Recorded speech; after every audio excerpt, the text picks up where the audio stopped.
আমার নাম সুলেখা অধিকারী। আমি আজকে পালং শাক দিয়ে আলু দিয়ে পোস্ত করে দেখাচ্ছি। এই দেখুন, আমি আলু আর পালং শাক ধুয়ে রেখেছি। এবার আমি এই কড়াইয়ে তেল দিচ্ছি।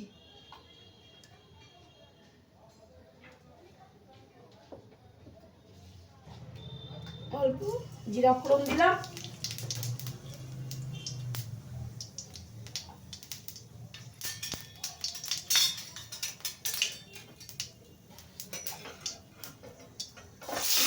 পালং শাকগুলো দিয়ে দিলাম।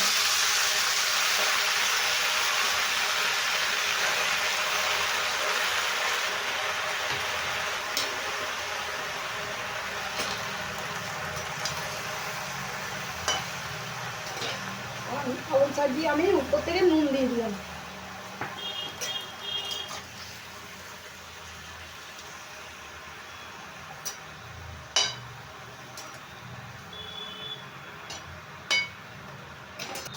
আমি এ করে চাপা ঢাকা দিয়ে দিলাম। অল্প পোস্ত, অল্প তিল দিচ্ছি।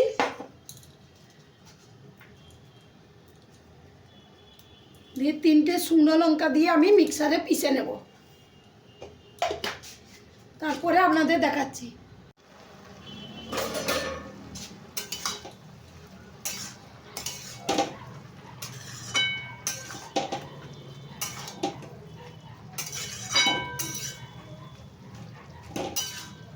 পালং শাক পোস্ত, পালং শাক দিয়ে আলু দিয়ে পোস্ত দিয়ে খুব ভালো লাগে।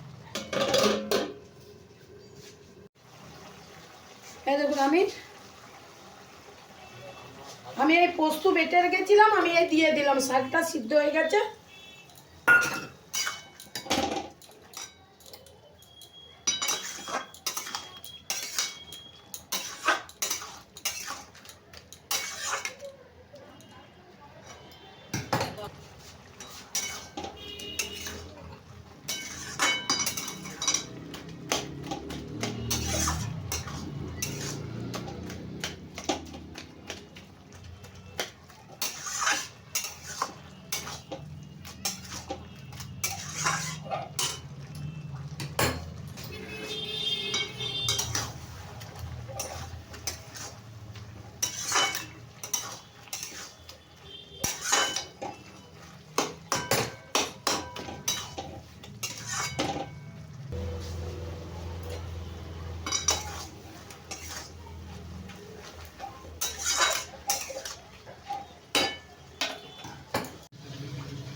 এই দেখ, আমার পালং শাক পোস্ত হয়ে গেল।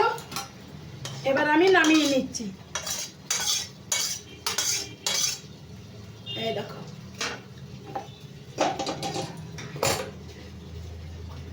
এই দেখো, পালং শাক পোস্ত হয়ে গেল। যদি ভালো লাগে লাইক ও সাবস্ক্রাইব করে দিবেন।